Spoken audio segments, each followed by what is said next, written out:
जय माँ भवानी, जय सोमनाथ। आज मारा वतन चोरवाड़ विषे हूँ बात करीश। त्यारे खास करीने आपणे दरिया किनारे जता होय त्यारे होलिडे केम्पनी बाजुमां तमे जोयेली हशे के एक जेटी छे। ए जेटी जे बनेली छे अधूरी, ए कोंग्रेसना शासन वखते आ जेटी एटली बनेली हती। ए जेटी बन्या पछी एक पण पत्थर नवो त्यां मूकवामां नथी आव्यो। भारतीय जनता पार्टीनी सरकार आज 70-77 वर्षथी छे। आपणा गामनो संसद अने जे गामनो दीकरो कहे छे ए आज तन ट्रम एटले 10 वर्ष अने 8 महीना एमने एमना संसद पदना कम्प्लीट थया छे। केन्द्रमां एमनी सरकार छे, केन्द्रमां एमनी सरकार छे। ज्यारे चूंटणी आवे त्यारे कहे के जेटी मंजूर कर दीजिए, आटला रुपया मंजूर थया छे। तो फरी हूँ आ बाबतमां पूछूं तो रुपया क्यां गया छे, तो जेटीनुं काम केम नथी थतुं? आ हूँ मारो एमने एक प्रश्न छे। अने आटला केन्द्रमां सरकार होय, गुजरातमां सरकार होय अने तमे एक जेटीनुं काम न बनावी शको अने जेटीनुं काम तमाराथी न थई शके, तमे दर वखते चूंटणी आवे त्यारे जाहेरातो करो छो के आ जेटीनुं काम मैं मंजूर कर्युं, तो केम नथी थतुं? आ वखते पण फरी तमे बंदरमां गया हता त्यारे कहेता के जेटीनुं काम करशुं। आवा तन ट्रमथी लोकोनी चूंटणी आवे त्यारे गोल गोल फेरवो छो। त्यारे मारे आपने स्पष्ट रीते कहेवा मांगु छुं के आप तो न करी शक्या पण हूँ 100% प्रयत्न करीश के प्रयत्न करी के जेटीनुं काम करवानो प्रयत्न करीश। मारी सरकार नथी पण हूँ घणा समयथी प्रश्न उपाडुं छुं ने हजी पण उपाडीश। हूँ मारो प्रयत्न 100% करीश अने जेटीनुं काम करवानो प्रयत्न करीश अने छतां पण न थाय जे दिवसे मारी सरकार आवशे त्यारे आ जेटीनुं काम पण हूँ आपने करीने बताडीश। त्यारे बीजी वात होय के अहींया धीरुभाई अंबाणीनुं मेमोरियल हाउस आवेलुं छे। खूब लोको मेमोरियल हाउसमां आवता होय छे। टूरिज्म छे आज डेवलप नहीं, टूरिज्म खंडर हालतमां छे, छतां पण पर दिवसना 200 लोको आवे छे। आपणा वतनना लोको खूब बहार छे, पूना होय, बॉम्बे होय, खूब बहार छे। अने ज्यारे अहींयाथी रेलवे स्टेशन आवेलुं छे आपणे त्यारे रेलवे स्टेशनमां ज्यां ज्यां नाना सेंटरो छे त्यां घणी बधी रेलवे स्टेशनोना स्टॉप आपेला छे, पण एक संसद तरीके आवुं नानुं काम पण तमे चोरवा माटे थईने गळुमां एक रेलवे स्टेशनना स्टॉप पण नथी अपावी शक्या ने एक ट्रेनोना स्टॉप जे नाना नाना सेंटरो छे त्यां स्टॉप आपवा माटे आपणुं आटલું मोटું सेंटर छे तो आवुं एक काम पण नथी करी शक्या। એટલે मारी आप लोकोने विनंती छे के हमेशा चोरवाना लोकोए जे काम करीने मत आप्या छे એટલે મને પૂરો વિશ્વાસ છે કે સંપૂર્ણ રીતે જેમ દર વખતે જેમ મારી સાથે ખંભો મિલાવી અને મને ખોબે ને ખોબે મત આપ્યા છે આ વખતે પણ આપશો અને 24 સીટ જીતાડશો। ત્યારે એક અગત્યની વાત હું તમને કહીશ। માળિયા તાલુકામાં ચોરવાડ શહેર એક જ આવેલું છે, 64 ગામ આવેલા છે અને શહેર એક જ આવેલું છે, તોય આપણો તાલુકો નથી અને આજુબાજુના 30 થી ગામ આપણે લાગુ પડે છે।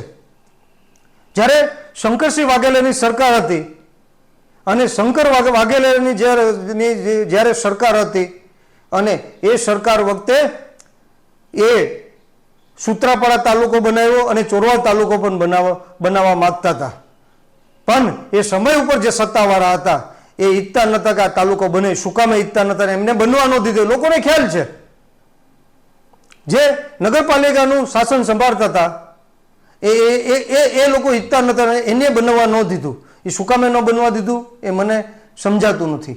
અને એની સિવાય હું વાત કરું, આજે તાલુકો હોય આપણો, આજે આપણા મજૂર માણસ હોય, ના વેપારી માણસ હોય, નાનો વેપારી હોય, ખેડૂત હોય, આજે માણસને 15 કિલોમીટર જવું પડે છે।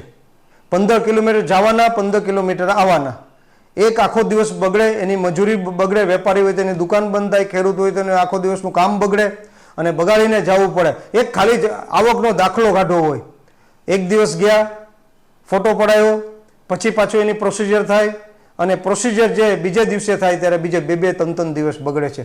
આજે આ વર્ષોથી આવી હાલત છે। ત્યારે હું સંસદને પ્રશ્ન પૂછવા માંગુ છું કે તમે તમારી સરકાર ગુજરાતમાં છે, કેન્દ્રમાં છે, તમે તમારા વતનમાં એક તાલુકો ન બનાવી શકો? એક તાલુકો ન બનાવી શકો? આજે તાલુકો બને તો તાલુકા પંચાયત પણ ચોરવાડમાં હોય, મામલેદાર ઓફિસ પણ ચોરવાડમાં હોય અને કોર્ટ પણ ચોરવાડમાં હોય અને આ ચોરવાડ શહેર આજુબાજુથી લોકોથી ધમધમતું હોય, લોકો આવે અને લોકોને આ ચોરવાડ શહેરના લોકોને ધક્કા ન ખાવા પડે અને એક લોકોને સારામાં સારી સુવિધા મળી શકે અને તાલુકો હોય તો આ ખૂબ મોટા પાયે રોજીરોટી મળે, લોકોને ખૂબ રોજગારી મળે અને આજુબાજુમાં લોકો પણ આવે અને લોકો પણ આવે, ચોરવાની સુંદરતા તો વધે પણ ચોરવાનો વિકાસ પણ થાય. પણ આ વિકાસ માટે જે અગત્યના જે એમને ખરેખર તરીકે સંસદનું જે 3 ટર્મથી હું ફરી કહું છું 10 વર્ષ અને 8 મહિના માં જે એને કામ કરવું જોઈએ, જે એના લેવલનું કામ છે, એક સંસદ તરીકે એમની સરકાર છે, ગુજરાતમાં સરકાર છે, કેન્દ્રમાં સરકાર છે, એક ચપટીવે કામ થાય.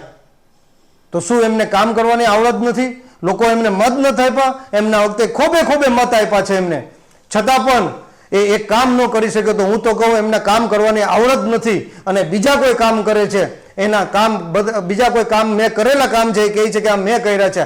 આ કામ કરવા અને ચૂંટણીઓ આવે ત્યારે ખોટા ખોટા વાયદા આપવા સિવાય એમની પાસે કંઈ નથી. એટલે તમે આ લોકોને ઓળખી જજો કે જે માણસ છે એ ગામને, શહેરને તાલુકો ન આપે, આપણો અધિકાર છે.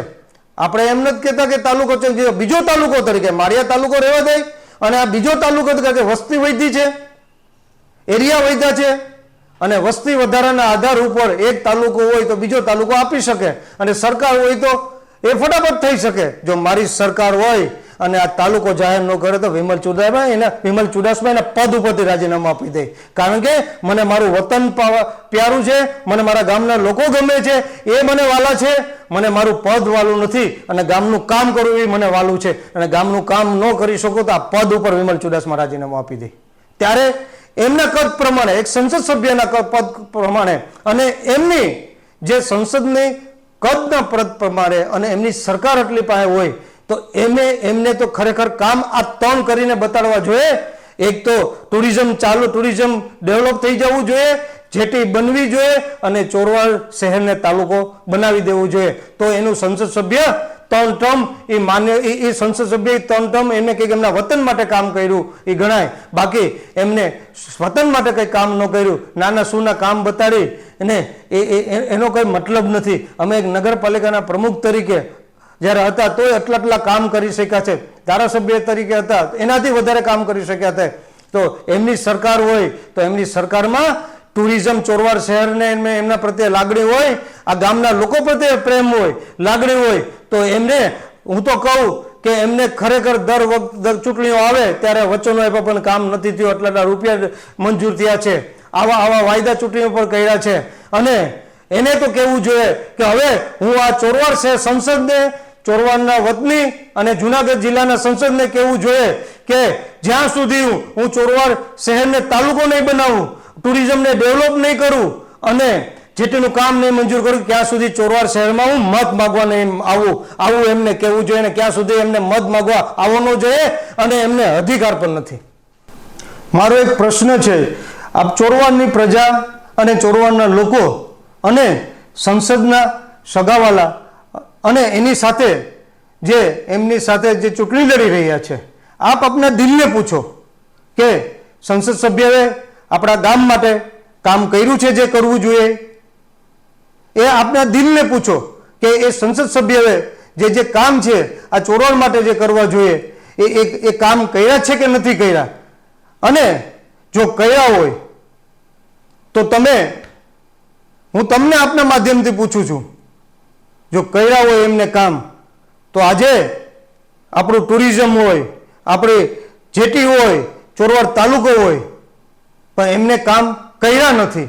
ત્યારે જો મેં કામ કર્યા હોય અને તમે એને પ્રશ્ન પૂછો કે એમને કામ કર્યા છે અને તમને એમ લાગે કે એને કામ નથી કર્યા જે એમને કરવા જોઈએ, તો આપને વિનંતી છે અને એ પણ તમને એક કહું છું, તમે એમની ઓફિસે જાઓ તો તમને સંસદ સભ્ય કે એમની જે બેઠા હોય ને એક જ તમે પ્રશ્ન કોઈ પણ પૂછો કે તમારું થઈ જશે, તમારું કામ થઈ જશે, તમારું કામ થઈ જશે. ક્યારે થશે?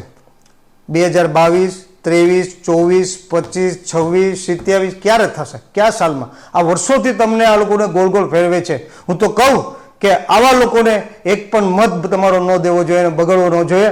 પણ મેં કામ કર્યા હોય તો મને હું આપને કહેવા માંગુ છું કે આપનું સંપૂર્ણ રીતે 100% મને ગયા વખતે 90% પણ મારી આપને વિનંતી છે કે 100% મત આપી અને 24 સીટ જીતાડી અને મને વિજય બનાવજો. V for vote, V for victory, V for only Vimal, only Vimal. Chorvad નગરપાલિકાની ચૂંટણીમાં 24 ઉમેદવાર ઊભા કરવામાં આવ્યા છે. એમાં હું પણ પોતે એક ઉમેદવાર છું, મારી ધર્મપત્ની પણ ઉમેદવાર છે. ત્યારે એક 6 વોર્ડ આવ્યા છે. 6 વોર્ડમાં 4 ઉમેદવાર એટલે કે 24 ઉમેદવાર ઊભા કરવામાં આવ્યા છે અને એ ચૂંટણી લડી રહ્યા છે કોંગ્રેસના સિમ્બોલ ઉપર. એટલે આપને વિનંતી છે કે 24 ઉમેદવારને પંજાના નિશાન ઉપર બટન દબાવી અને એક વોર્ડમાં 4 ઉમેદવારને પંજાના નિશાન ઉપર બટન દબાવી અને વિજય બનાવવાના છે. કારણ કે 24 ઉમેદવાર વિજય થશે તો એ ઉમેદવાર વિજય થશે તો હું પોતે એવું વિજય થઈશ. એટલે એ મત કોંગ્રેસના 24 ઉમેદવારને મત એટલે વિમલ ચુડાસમાને મત અને એ 24 ઉમેદવારની જીત એટલે મારી જીત. મને વિશ્વાસ છે આપ લોકો કે 16 તારીખના રોજ કોંગ્રેસના નિશાન ઉપર મત આપી અને 24 ઉમેદવારને વિજય બનાવશો, કોંગ્રેસનું બટન દબાવી અને વિજય બનાવશો અને મને જીતાડશો એવી મને આપ સૌ ચોરવાની પ્રજા ઉપર મને સંપૂર્ણ ભરોસો છે.